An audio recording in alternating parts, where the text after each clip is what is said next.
Hello and welcome to the Highway to Health show. My guest for today is Leah McCullough. Leah is an international wellness speaker affectionately known as the Fibro Lady. She is the author of two critically acclaimed books, Freedom from Fibromyalgia, The 7 Steps to Complete Recovery, and Eat to Energize, Strategies and Recipes for Using the Number One Superfood for Energy. I don't want to spoil the interview, but just to give you some context, Leah spent 6 years mostly bedridden while suffering with fibromyalgia. Now, I'm sure you've heard of fibromyalgia, but chances are that if you don't know anyone close or who's suffering from it, then you're probably not familiar with it. In this episode, you'll hear from Leah about the symptoms of fibromyalgia and how her life became almost impossible to live once these symptoms started taking control of her.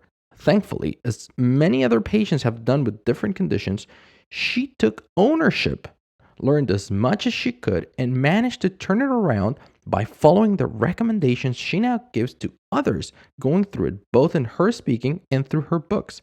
Just to give you an idea, she went from being bedridden, morbidly obese, struggling with infertility, depression, PTSD, IBS, and several other very scary acronyms to recovering her energy, losing the weight, getting pregnant, and now even pursuing a black belt in martial arts.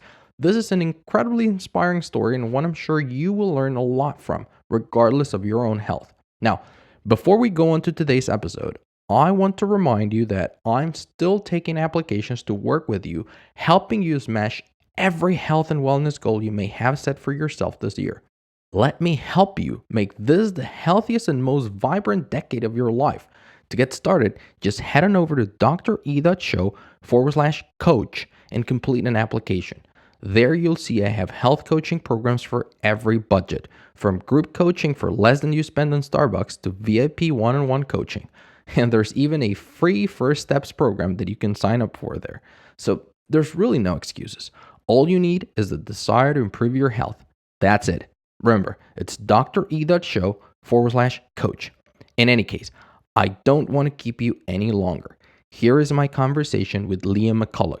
And remember, you are on the highway to health, and I'm your guide to get you there. Are you ready to live ageless? Want to discover alternative health choices, cutting-edge nutrition, and fitness for the entire family? Welcome to Highway to Health Show with your host, Dr. E, the Stem Cell Guy, where Dr. E helps you live ageless. And now, here's your host, Dr. E.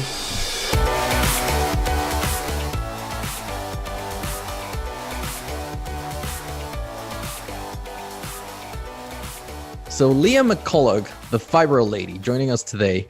Welcome to the Highway to Health show. Hey, thank you. ¿Cómo está usted? I'm doing great, and most of our listeners, I'm sure they're doing great as well. Looking forward to our conversation. Why don't you, before we get started, why don't you share a little bit with our audience about your own health journey? What got you? Well, I'd had some depression issues back when I was a teenager, and even before that, I actually had some issues with GI issues with constipation and stuff like that. So I had a track record of some gut issues. And then when I was in the Army in the 90s during the Persian Gulf War, a bunch of things happened. I call it like kind of a perfect storm for an autoimmune disorder. Fibromyalgia is not technically an autoimmune disorder, but, if it walks like a duck and quacks like a duck, So that's when I became symptomatic of fibromyalgia. When I was in the Army during the Persian Gulf War, I didn't go to the Persian Gulf. I stayed in California, but I didn't have a choice on that either way. But that's when I became symptomatic at 23 years old. I went 7 years with nobody knew what was going on with me. I was told anything from you might have MS to, well, we see something on your x-ray, but we still feel like your symptoms are psychosomatic. And that was highly insulting to me because I knew myself, and then as time went on, though, I started to question my sanity. Like, well, am I just crazy? Am I, and I don't know it, so, cause they can't find anything wrong with me, but yet I'm still feeling all this pain and fatigue when I shouldn't be, and all the tests come out normal. So, 7 years to get a diagnosis of being told I was crazy and all that. And this is a very familiar story to people who have fibromyalgia. I got diagnosed in 1998. In 1999, I got hurt in an accident at work, and that was the beginning of the end for a really long time. I didn't work again at a regular job ever because what I do now is not a regular job. So, yeah. And from there, I went into an even more severe depression, and I spent some time in Bosnia and, connected to the military, and I got PTSD from that. Well, when my physical health deteriorated, so did my mental health. All my demons came out to play. The pain was insane. Heavy duty narcotic medications didn't even touch it. The GI issues were terrible. And I was on 12 prescription medications at the end, and I had tried over 30 different ones. Wow. So I had all the resources available. I tried all the alternative stuff. I tried all the conventional stuff, and nothing was helping me. And that's where I was at the end of my illness. And that was about when I turned 40. So that was about, I mean, if you started at 23, sorry, that was about 17 years of battling with all these different symptoms and signs and just deteriorating, right? Right. And, for a big chunk of that time, I was told you're crazy. And even after I got diagnosed, I was told, well, it's not really a true diagnosis. And, and that might be true, but people are really hurting. People are really hurting in a consistent way where you can say, well, that might be fibromyalgia. That sounds like fibromyalgia. And I understand it's a diagnosis of exclusion still, and there's tender point exam, things like that. But people have these consistent symptoms, right? Yeah, no, what I find really surprising with most of these things is that you can go for so long and the entire medical establishment, and I'm a traditionally Western trained medical doctor. So, I mean, that's the way I was trained as well. And it's just very simple to say, well, we're not really convinced about the diagnosis. That's not really the diagnosis. Thinking that giving you a label is going to solve everything, and or that the reason why the treatment isn't working is because you don't have the right label, or you don't fit into the specific definition of the one thing. And apparently everybody forgot to figure out or to ask and say, yeah, but you're still in pain. So what are we going to do about that? Not so much about the label, whether it fits, it doesn't. What are we going to do about the pain? So as this whole thing was unfolding, what were your thoughts throughout the whole thing? I mean, did you at any point think like, oh, I think I'm getting better, I think I'm seeing the light at the end of the tunnel, or what was? When I was really sick, I would have good days and bad days, except for the last 6 or 7 years, I was in bed 12 to 16 hours a day. And I was in a horrible, bleak depression, and I couldn't work. I was on, I eventually got on Social Security disability for major depression, anxiety, PTSD, and then a little bit of fibromyalgia. They still don't, I mean, it's technically something you can get disability for, but they really would like to see, they would really rather give you disability for depression. But I had all that. And so before that accident at work, I could still work. And I would have times where I could exercise and work.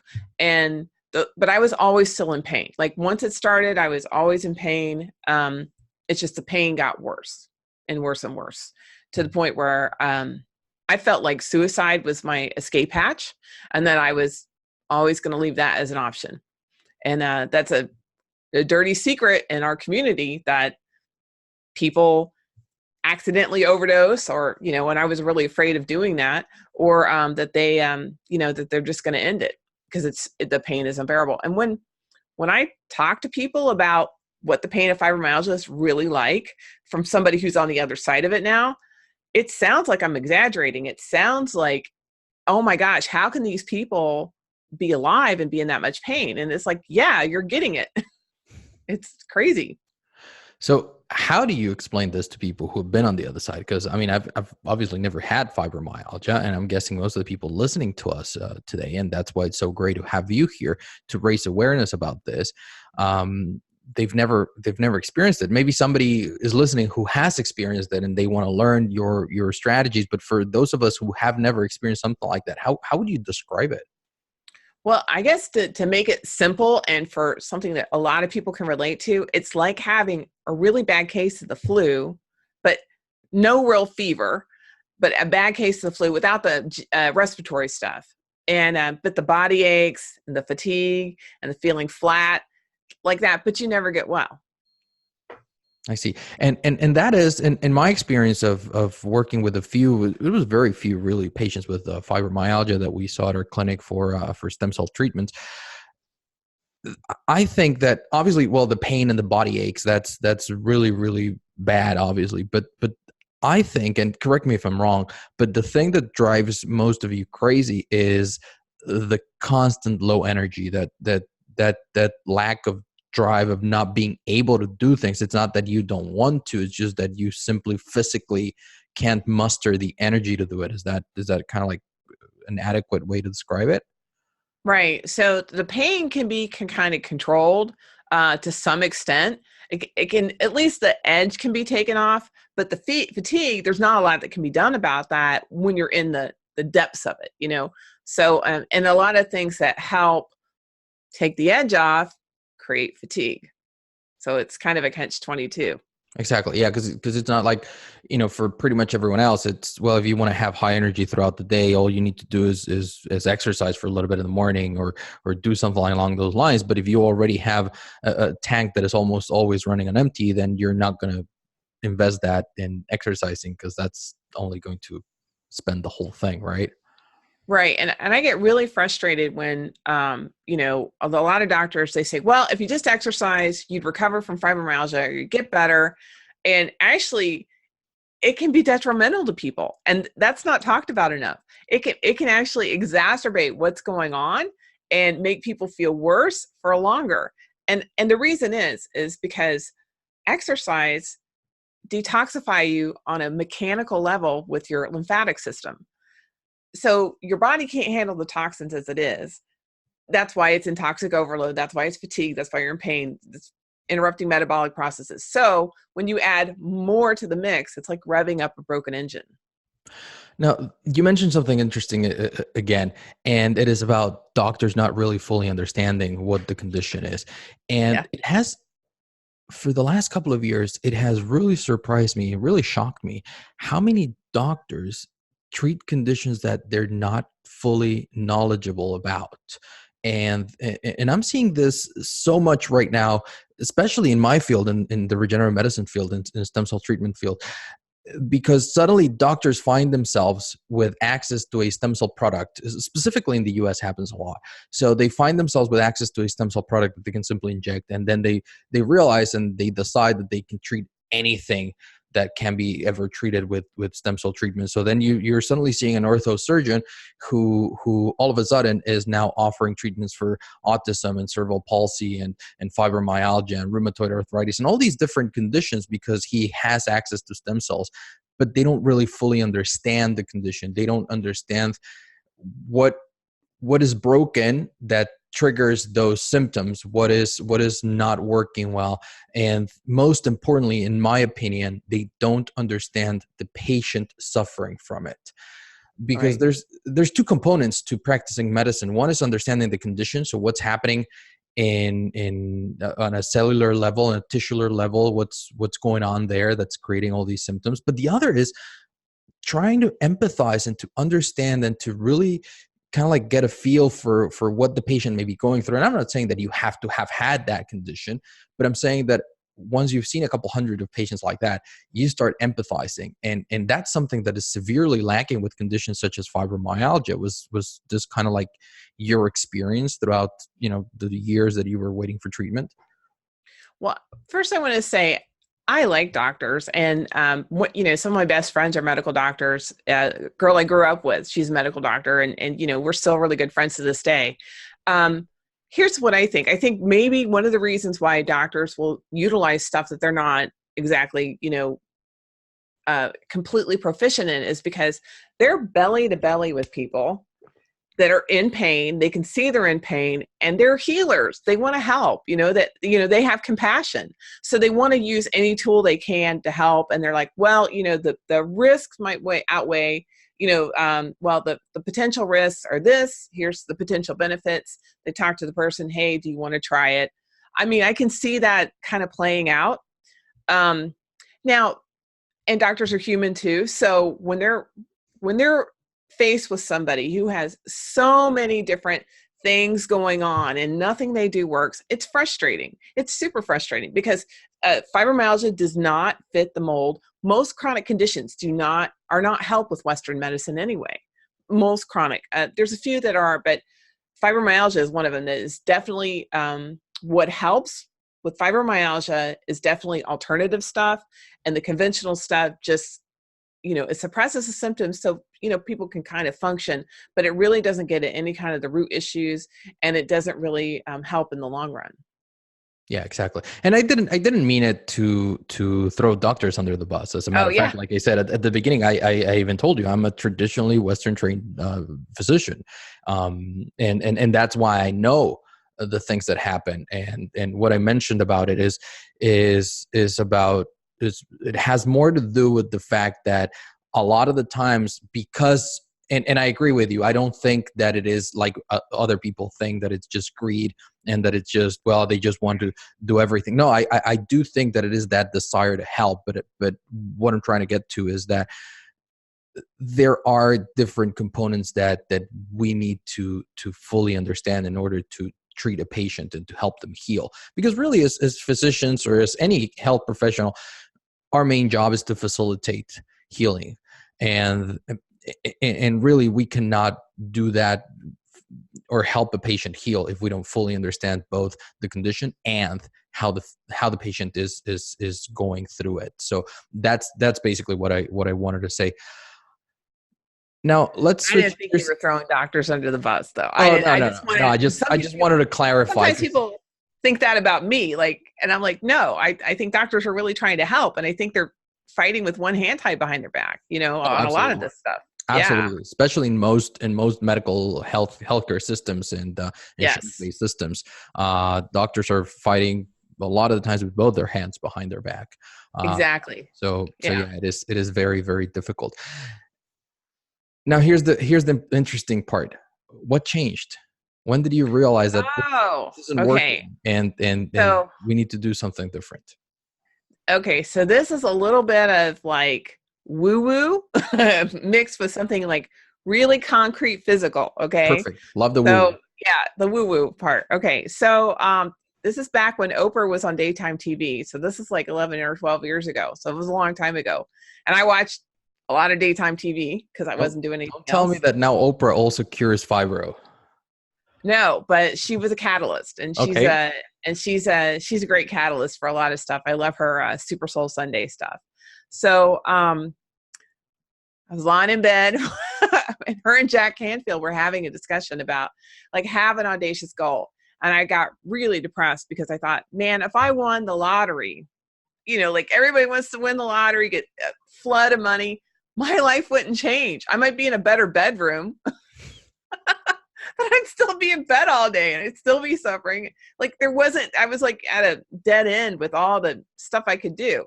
So I was like, well, gosh, that sucks. And then, so then I was like, well, an audacious goal. So you know what my audacious goal is? I want to have optimal health. I don't want to just get better. I want to have optimal health. So I started, a discipline where I prayed and meditated every day after my 2:00 pain pill kicked in. So in about 6 weeks, I had a dream I was back at work. Now I've been in bed for 6 years at this point. So having a dream I was back at work, nothing in my daily life would trigger that. So I thought that was significant. And within a couple of months, I met this woman who is a holistic practitioner, and she helped me put the final pieces of the puzzle together. So after 3 weeks of doing what she said, when we found the right kind of mixture of stuff, I thought I was cured. I had a long way to go. I still had 7 months to go and all those prescriptions to get off of. But I mean, I made such a big difference in just 3 weeks. I was really encouraged to get going. And so then within 7 months of starting that, I was off all 12 prescription medications. I'd lost 70 pounds. And wait a minute, it gets way better. So the 1 year mark after I started that meditation, I had, I'd recovered. I got off all 12 prescriptions. I lost 70 pounds. And then I found out for the first time in my life at 41 years old that I was pregnant. Wow. Yeah. So 9 months later, I had a healthy baby boy, and he's now 10 years old and in 5th grade, which I can't hardly believe that. So yeah. And I'm like the oldest mom at school, Wow. which I don't care. But you know what? And you say that it is woo-woo, and I thought you were going to go in a completely different direction, because in so many of our previous episodes, we've discussed this whole thing about mindset and not just mindfulness, which I'm a big fan of, but mindset. And I've shared before how we were fortunate enough at the clinic that I used to run, that we had a team of doctors. So we saw a lot of different conditions that we were treating. And many of them were different conditions that had been given almost a death sentence by different doctors. And not in a way of saying you've got 3 weeks, but in a way of saying you're going to live with this for the rest of your life.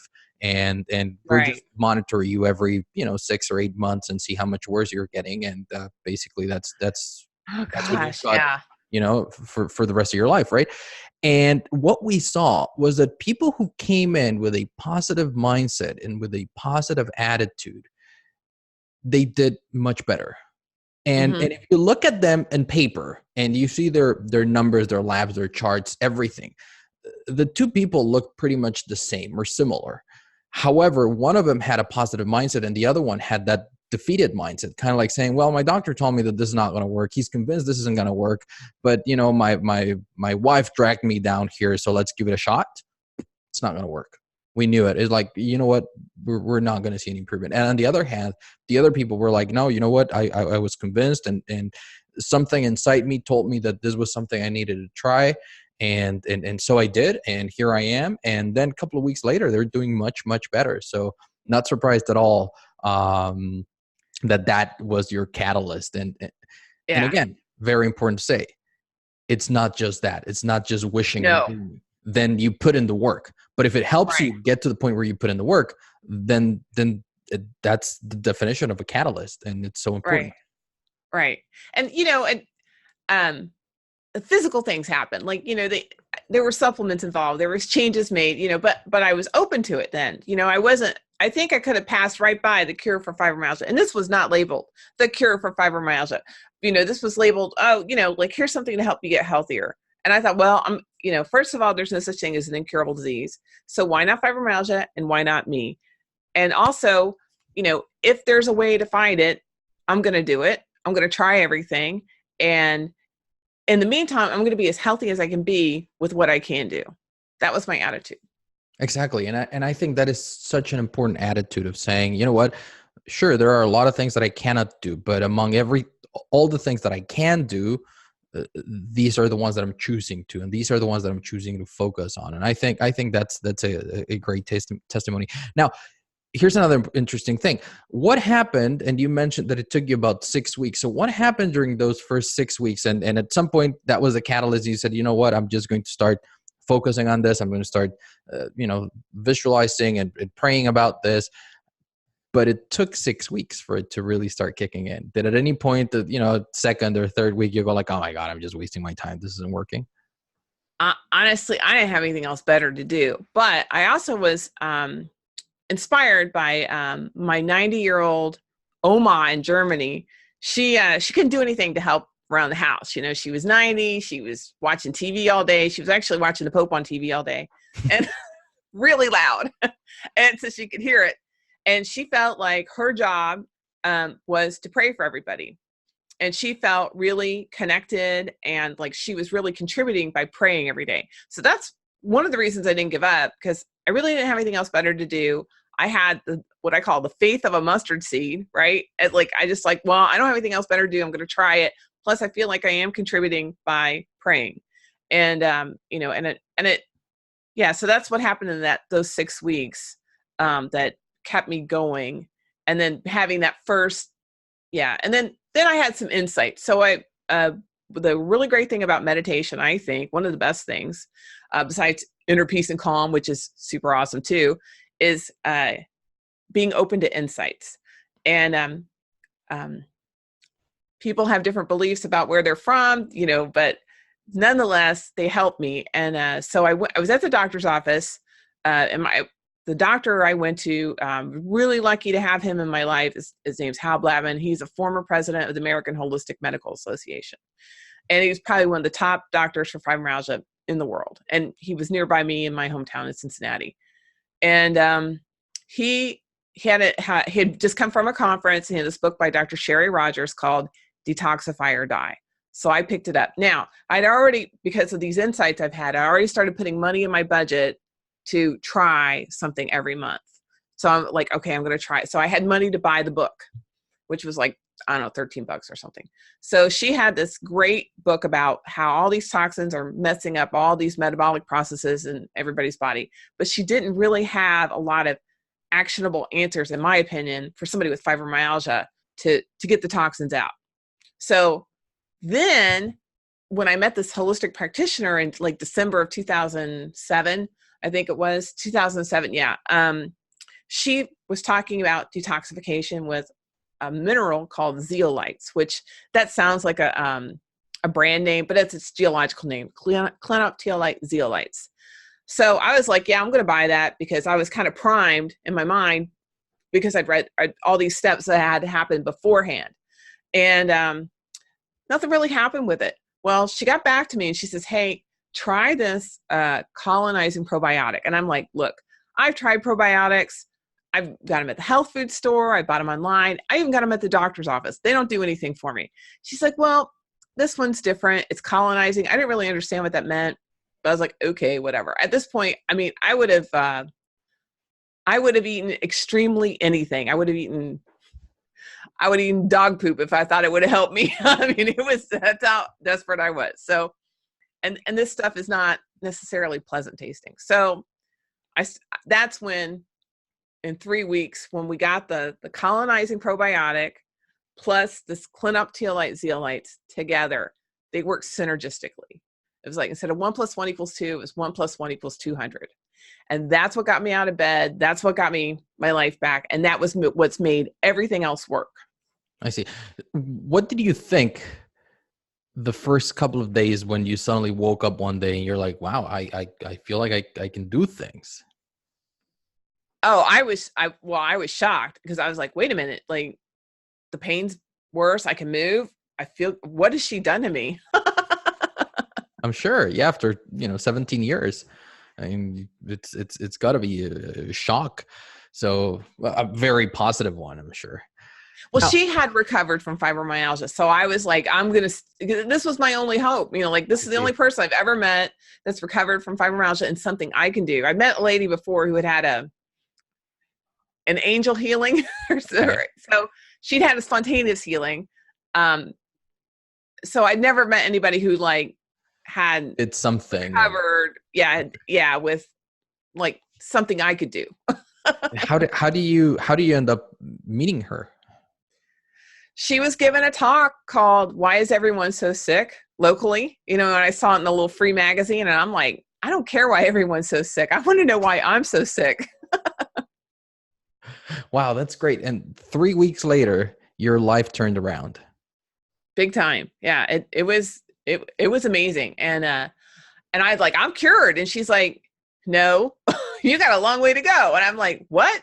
And I think a lot of practitioners, if would have planted a flag in that and declared victory. Yeah. And gone on. She's like, no, and what happened was, her and I developed an accidental coaching relationship. So okay.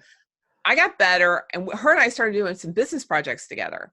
And because I was like ready to kind of get out in the world again after being basically in prison for 6 years. So her and I started doing some business projects together. So I had access to her over a long period of time, and we became really good friends. We're still really close friends. And so I was able to pick her brain, and she was able to say, no, you can go further. No, you can go further. Like over this, period of about a year, we were working together and stuff a lot. So what I've developed in my business as a international fibromyalgia coach, and my global, I help people from all over the world, mostly United States and Canada, but in Australia, but most, all over the world, we have clients. I've taken that success and I've systematized it. So there's a program that somebody can just kind of lock into and get that same kind of benefit that I had. That was going to be my next couple of questions. Talk about Oh, how. sorry.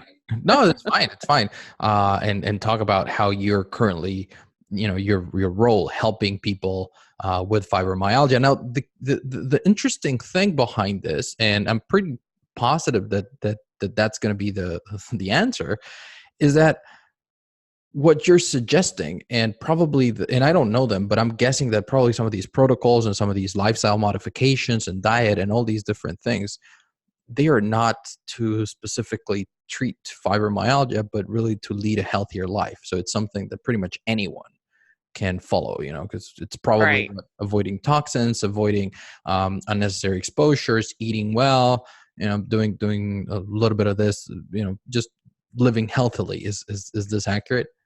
You hit the nail on the head. So what's really cool is, so fibromyalgia never travels alone. It always has like a bad gang of characters with it, like depression and IBS and migraines, and people don't have normal weight distribution, like all kinds of things with it. What we find is that when people do this, it's a systemic cleanse, it's a systemic healing, and they have a systemic global reaction. So all the coexisting conditions clear up too. I mean, there's some really specific things, like with me, with PTSD, I had to do meridian tapping, but the depression just went away. And the anxiety, I mean, I just kind of had to be mindful about it, but it went away. And then the PTSD went away with some extra things. But for the most part, the IBS just cleared up. I had dry eyes and dry mouth. Those went away. Of course, being off prescription medications helped with that immensely too. I started sleeping. I was able to start exercising, and I just created a upward spiral of healing. And that's what I see is people get rid of the coexisting conditions. Now there's some ceilings there, like if your arm's cut off, we're not going to regrow an arm. If there's like a mechanical issue there, like that's not, like if you have a broken back, like that's that ceiling there. Yeah, no, I mean, that makes total sense. But the reason I bring it up is because the more I talk to different doctors who are really specialized in any one of these chronic disorders, and the more I talk to patients who have learned how to overcome it, and they share some of their strategies and some of their protocols, the more I realize that this isn't something specific for this condition. When I look at the type of diets and the kind of recommendations that most of us give children within the autistic spectrum, which is something that I dealt with a lot during 7 or 8 years that I was at the clinic, it's just a recipe for a healthier life. Right. Avoid the most common allergens, avoid toxins, avoid toxic exposures. Just be active. Spend time outdoors, sleep well. It's just regular healthy things. Now, you obviously cannot walk us through the entirety of the protocol or the kind of recommendations you give in this podcast, but what are kind of like the summarized points that you guys work with when somebody gets involved with you guys? Well, the big thing is what I call the Fibro cleanse. And that's where and that's the foundation for everything that makes everything else work, is to get the toxins out and jumpstart the healing of the gut with a colonizing probiotic.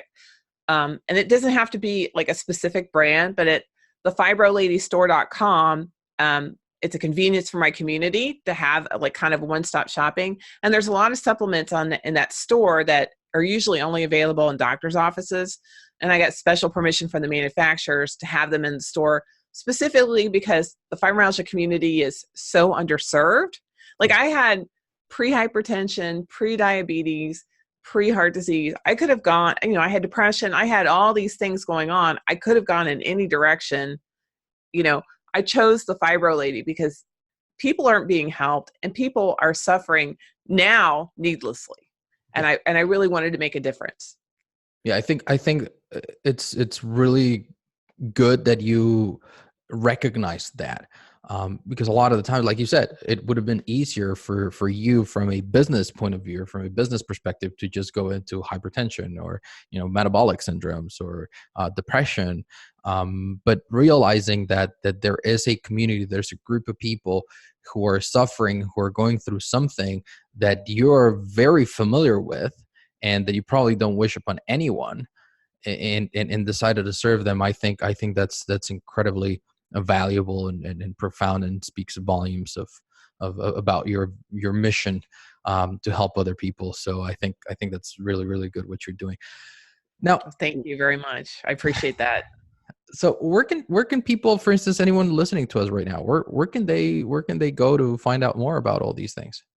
Well, it's really easy to Google the Fibro Lady. No one can really spell Leah McCullough, so I had to have a nickname. And so everything's branded that way. I have a YouTube channel. I have a Facebook and website. It has tons of free information. Uh, and if they really want to dive deep into like some pain answers for right now, I have a printable. It has 5 things you can do right now to help fibromyalgia pain. It's at it's on my website, thefibrolady.com, and you can opt in for it there, or you can go to fibropainreliefnow.com. So that's either way, you're going to get to the same place. Lots of free information on my website though, thefibrolady.com, and it's you can see my story, you can get an excerpt from my book. There's all kinds of things there, recipes, all kinds of things. Perfect. Well, I'll make sure to link to all of those in this episode's description. If you're watching this on YouTube, you just need to scroll down at the video's description. If you're listening to this as a podcast, same thing. Just look in your podcast app and find the description, and you'll see the links right there, to everything that Leah just mentioned.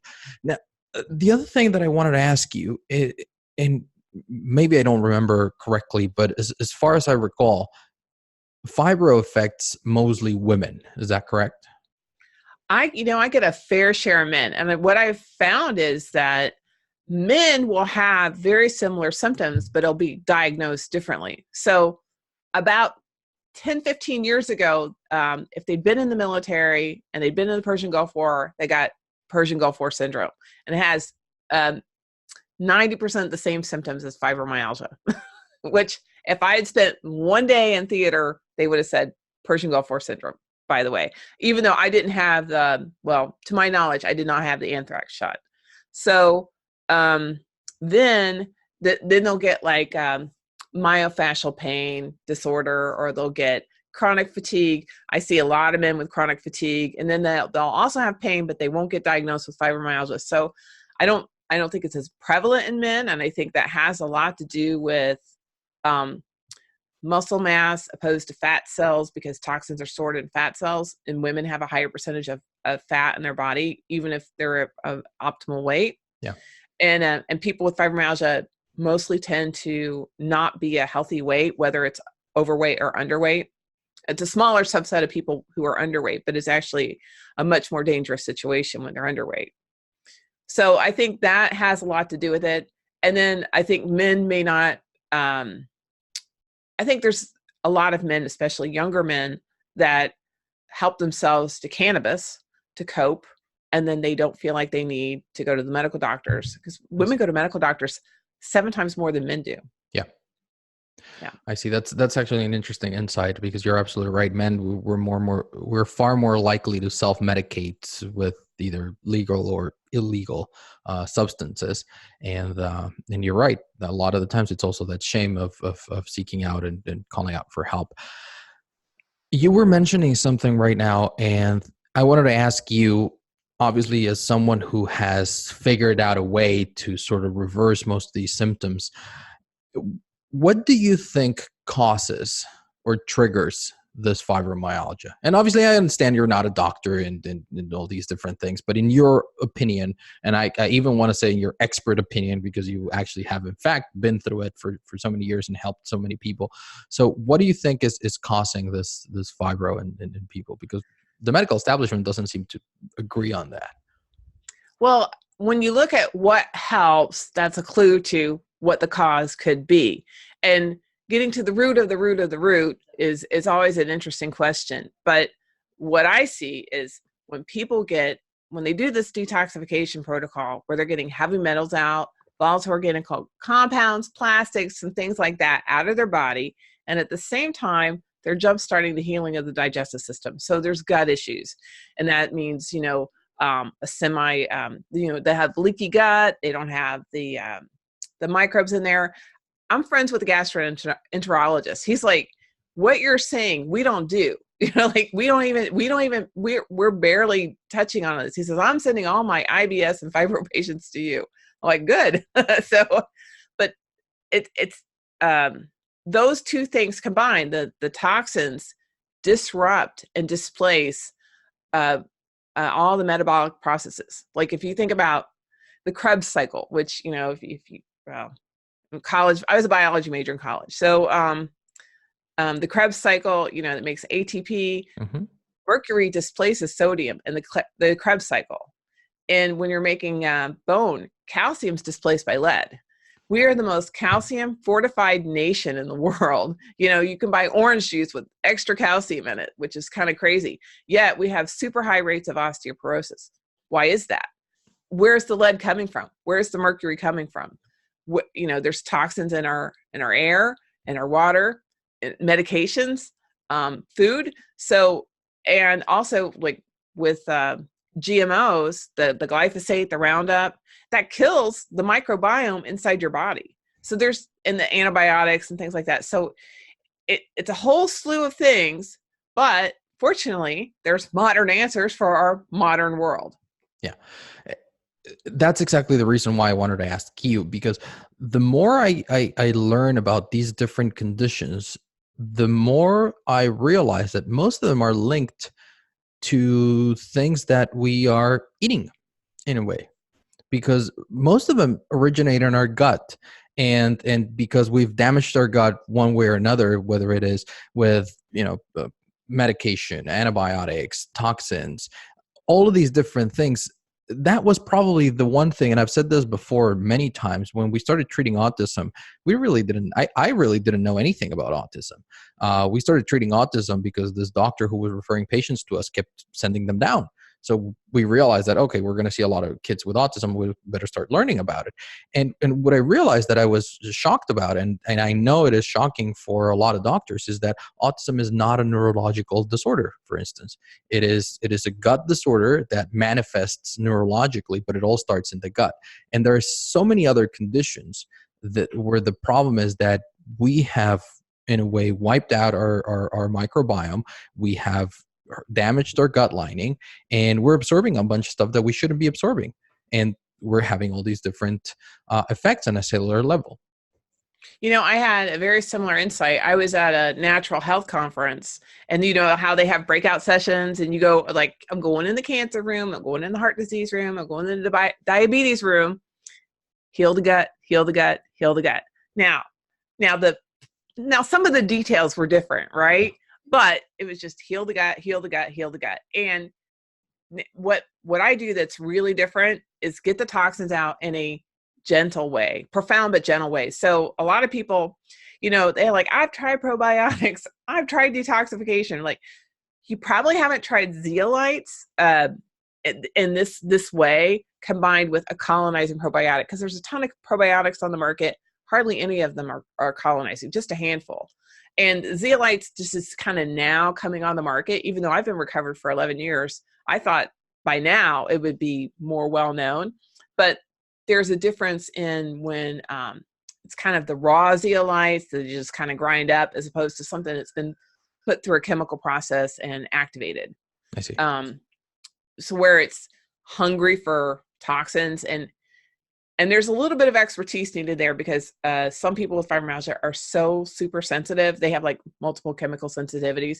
They like everything affects them. So they have to start with a super minute amount just to start building up and building up and building up. But what amazes me is these people who nothing works for, who react to everything, and they don't just react normal. They have like the really weird reactions.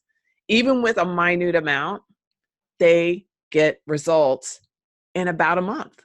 Or, it might be 3 months, but they start getting results even when they're taking teeny, teeny, teeny, tiny amounts. And eventually they're able to work their way up as well, I'm guessing. Right. It takes them longer, but they start seeing results.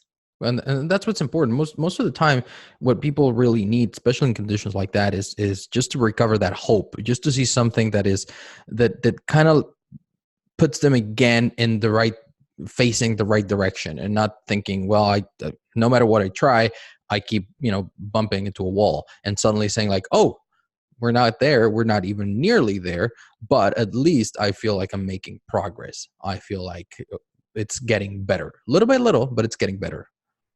I wanted to say something else about the food. So I'm involved with a natural food group called the Weston A. Price Foundation. And what I learned from being in that group, I actually was a chapter leader in Dayton, Ohio, was that it's not the food, it's what's been done to the food. So it's not bread, it's what's been like, we don't prepare bread properly. We don't prepare from the seed all the way to the table. It's not done the traditional way.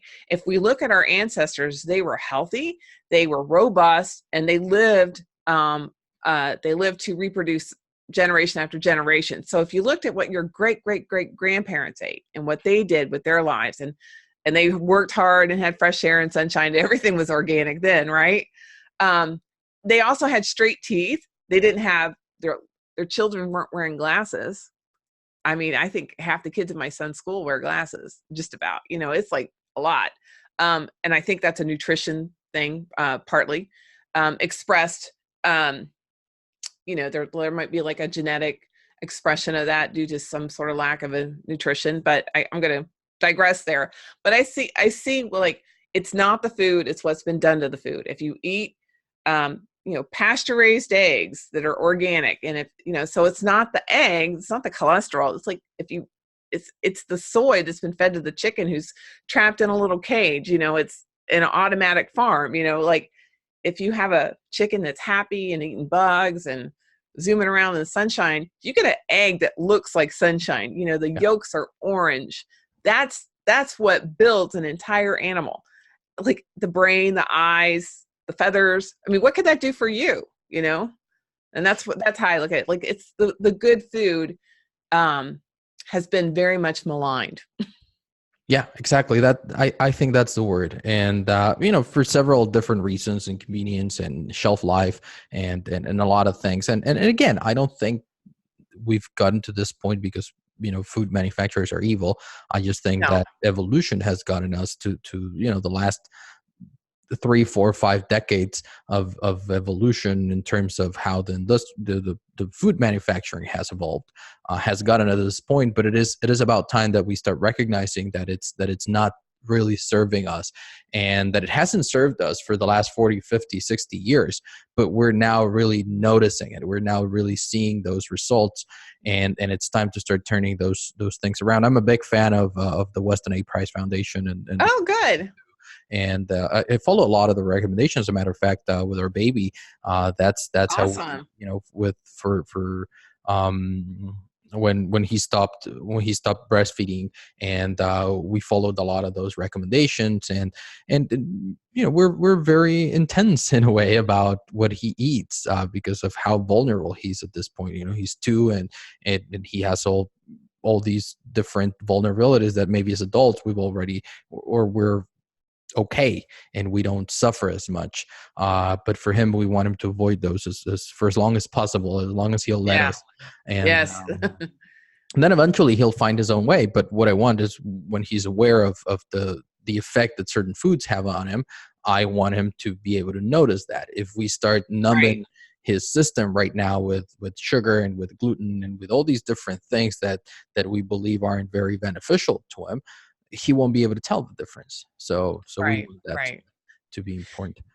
And you can have conversations like that with children. When my son was about that age, I made a rule: no blue food. He knows what the color blue is, right? If it's blue, or if it hangs out with blue food, and I'm not talking about blueberries, I'm talking about the Franken blue, Yeah. like he can understand that. And children are not able to detoxify as efficiently as adults. And these very toxic artificial colors are marketed specifically to children. And I think it's terrible. And you're doing a really good job linking to him, like what you eat and how you feel. That's great. Yeah, absolutely. That's been our big emphasis. And people a lot of times are like, well, it's just a treat. It's just a little bit of sweet. It's just this, it's just that. Why are you like that? And I said, because he number one, he doesn't miss it because he's never had it. And number two, he doesn't need it. So eventually Yeah. it'll get to a point where he will be able to make his own decisions. And when he's 4 or 5, or, he'll be able to try those things, or he'll go to a birthday party and he'll try Yeah. it. But I want him to notice the difference in how he feels, because I'm convinced that if he starts eating sugar and he starts eating all those toxic food additives right now, he will start becoming numb to them. Yes. So eventually, if he continues his diet and then he tries a Twinkie at, say, age 4 or 5, then he'll notice. He'll say like, "Oh wow, I don't feel so good after that, and I feel tired, and all these things," and then he'll learn. Dr. E, one of my proudest parenting moments was that my son went to go stay with my mother for dinner, and she tried to give him macaroni and cheese, which I've never allowed him to have because, so many problems with that. He spit it out and asked for more broccoli. Yes. How old was he? 3 or 4. Yeah. Wow. There yeah. you go. I was like, woohoo. Somebody else was also sharing. Well, somebody else was also sharing something like that about her son never having one of those like choco chip cookies, and then at a PTA meeting he tried one and he kind of like tasted it and went like, oh, what is this, and just kind of like spit it out. So yeah, I mean, and you get to that point, and of course a lot of us have been conditioned to think that that's a treat. And that's something that I've always spoken to my wife about. And she's actually a bit stricter about that than I am. And we just try to listen. He's not a dolphin, so we don't need to reward him with, right? But we do that so often. Like, oh, you've been so good. Here, have a cookie. Like, what are we trying to encourage here? So yeah, I think it's important for everyone to be aware of all these things. But Leah, this has been a wonderful, wonderful conversation. Thank you so much. Once again, for the work that you do and for taking the time to share all this with us. And I'm sure that a lot of people are going to find a lot of very valuable information. We will be able to raise some awareness about fibro. And for those people who have fibro who are listening to us, I certainly hope that they get the one thing that I hope they get from this episode is hope, because there is hope. There is light at the other side of the tunnel, but they have to be willing to put in some work. And I'm sure that most people listening, they're willing, they just don't know the exact path to take. So now that they found it, I'm super excited for them. Yeah, I am too. I'm excited for them too, because once people have hope, there's going to be 10 ways to do it. Absolutely, they're going to find different ways. It's going to be awesome. Yeah, I couldn't agree more. So once again, thank you so much. One final question: did you have a good time here on the Highway to Health? Oh yeah, this is great. Awesome. That's what I like to hear. I'll have to return the favor. I'll tell you more about that later. But Sure. Of course. Of course. I'd love to. For everyone listening to us, thank you so much for tuning in once again. Remember that you can find all of the details, all of the links that we spoke about in our show notes that you can find at dre.show. And also down below. So if you're listening as a podcast, just scroll to the episode's description. You'll find it there. If you're watching on YouTube, same thing. Just scroll down and you'll find all the links. And you can even send me or Leah your questions, and we'll do our best to get back to you. Thank you for listening to Dr. E's Highway to Health show, helping you learn the science of living ageless. Did you enjoy the show? Please like, share, and subscribe where you listen to podcasts. Dr. E wants to hear from you. Go to dre.show. Again, that's dre.show. Until next time, this is Dr. E's Highway to Health, helping you live ageless. So there you have it. I hope you enjoyed this episode. What was your favorite takeaway? Please share this with anyone you think could benefit from Leah's experiences. Remember that you can find the links to everything we discussed in this episode in the show notes. Just scroll down to this episode's description on your podcast app and tap on the appropriate link. And if you're really serious about taking your health and wellness to the next level, losing weight, getting fit, improving your energy, preventing disease, and kicking more butt, apply to work with me directly. There's different options and plans for every budget, so that's not an excuse. The only thing you need to bring is a burning desire to be better. Seriously, you got nothing to lose here. Just head on over to dre.show/coach and fill the application. I will personally review it and get back to you with your next steps. But that's it for today. I hope you enjoyed the episode. You've been listening to Leah McCullough and Dr. E talk about beating fibromyalgia. Thank you for tuning in. I will see you here next week. And remember, you are on the highway to health, and I'm your guide to get you there.